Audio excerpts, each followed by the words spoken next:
friends in your circle, there's friends in your circle, I say circle, the friends in your circle, can you depend on them at your low time?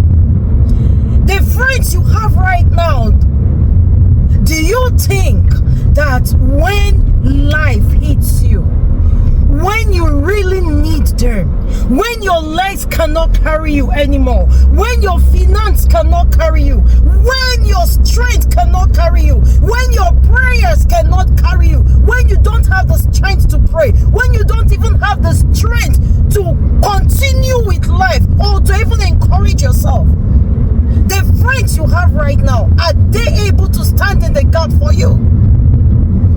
Hello, my Zion Kings and Queens. How is everyone doing? I hope you're good. I hope you're fine. This is Kate, your girl. I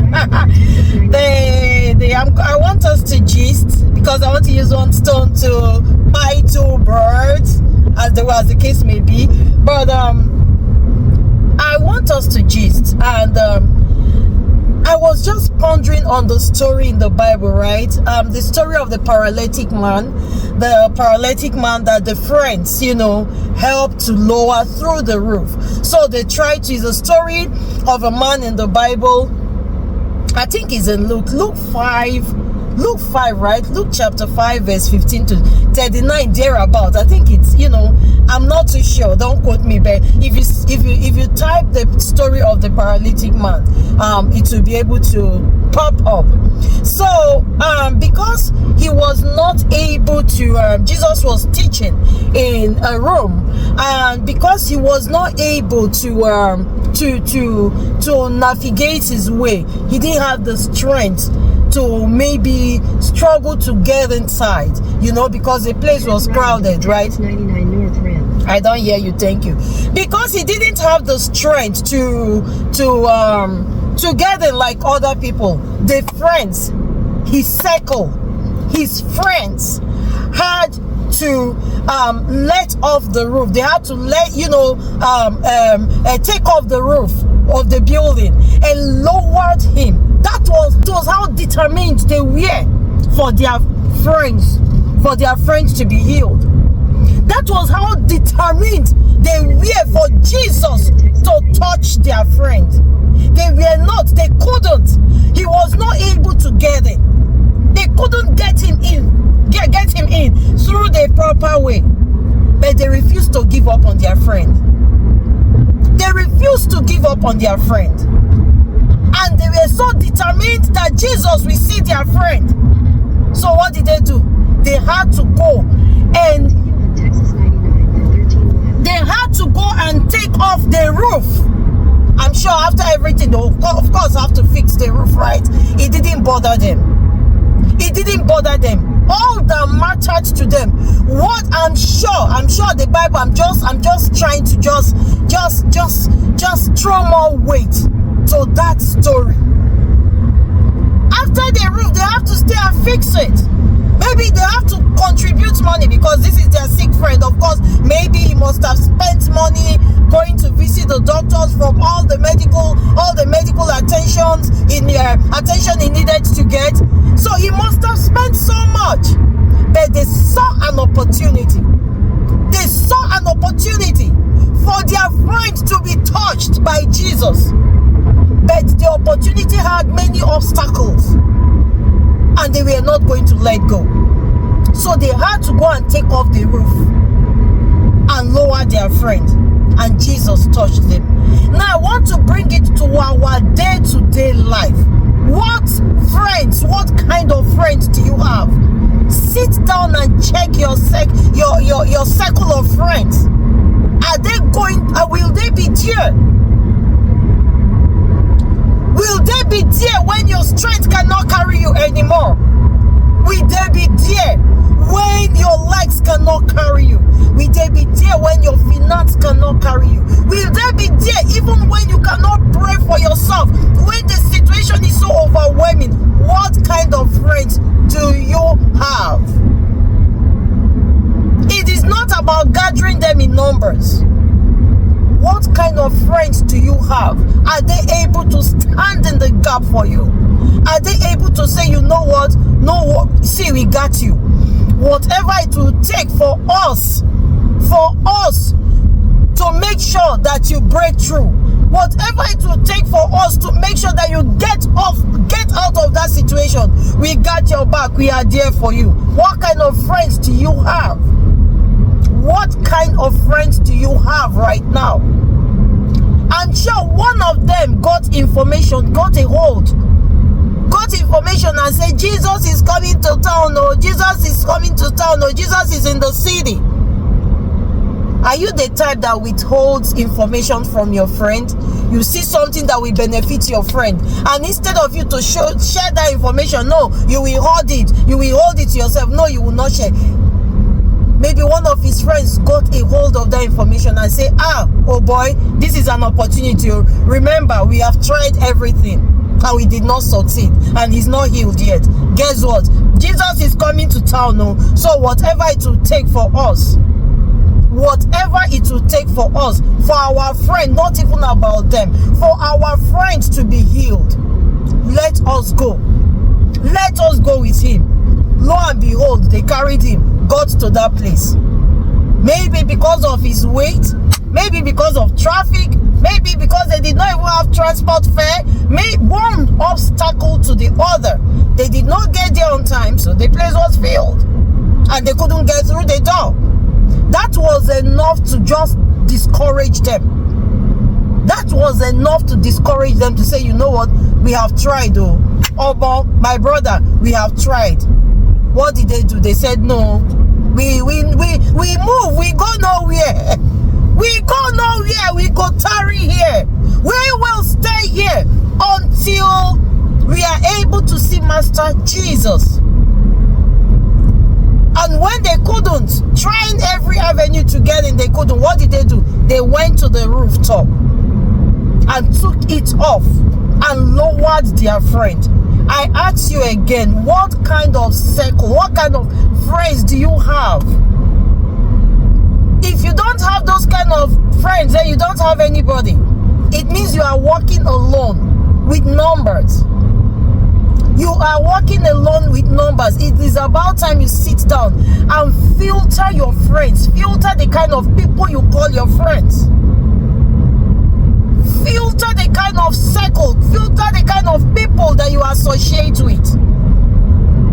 Somebody was telling me, you have a business. The first people that should hold you down, hold it down and be patronizing you, should be your friends, should be your family circle, should be acquaintances, should be those who are close to you. But sometimes you don't even get such.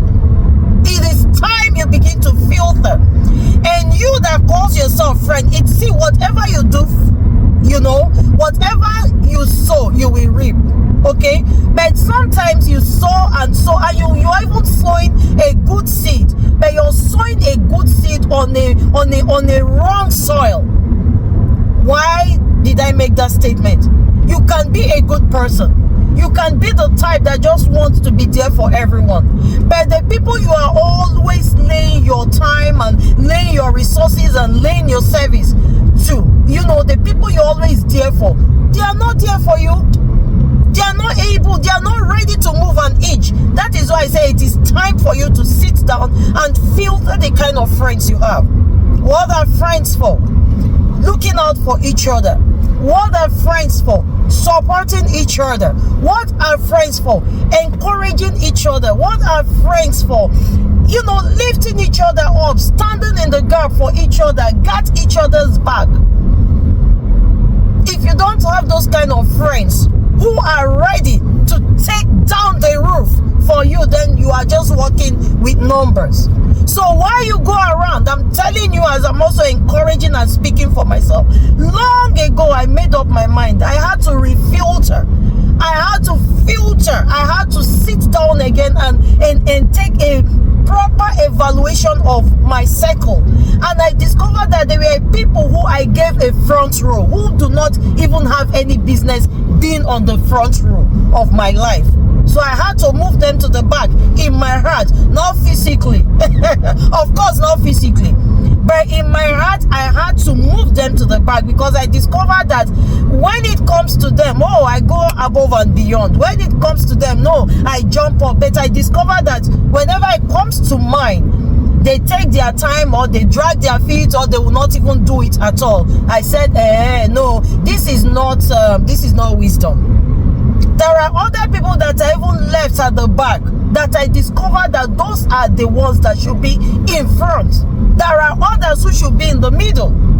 So filter your friends. That way, you know the benefit of that. That way you will not even get angry, because there are times that, oh, this used to happen to me before this time. I used to get really bothered. I used to get really concerned. I used to get really hurt, because I discovered that, oh, okay, look at now, I'm always there for this person. I go out of my way. I make a lot of sacrifice, even when it's not convenient, even when it's not comfortable. I go out of my way to get it done. But when it gets to, that is who the person is, and that is the office, that is the space you occupy in their life. Now the attention and the kind of office, the position you place them in your life, you don't have such position. It has to be vice versa. That way you are not going to get hurt.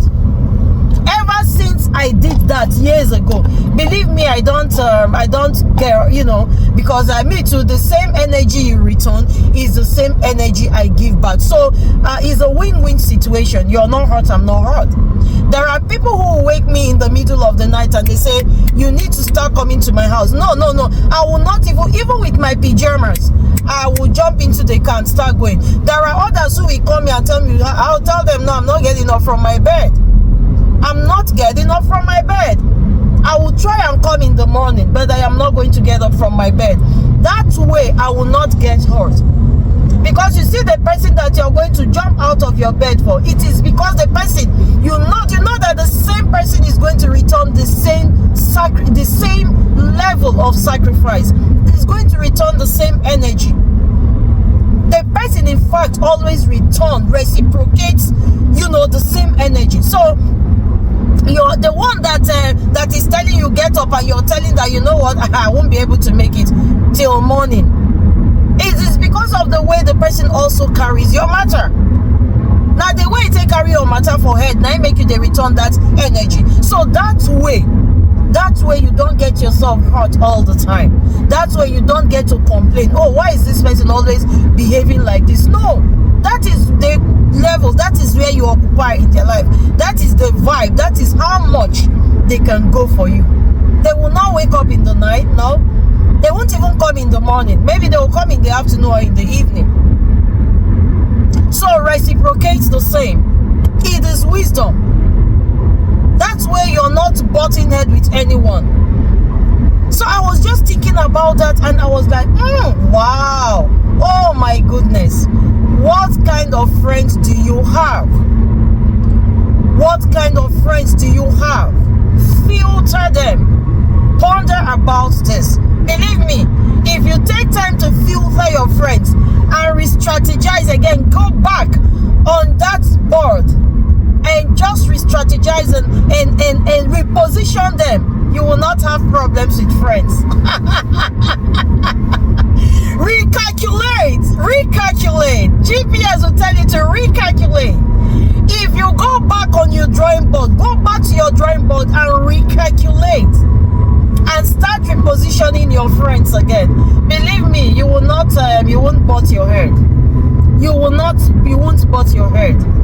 So yeah, I just thought I should just share that with you, and let me know if you have more. If you have more, let me know. Let's share this. I want to hear your thoughts at the comment section.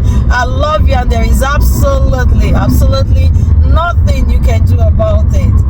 Please check your circle of friends.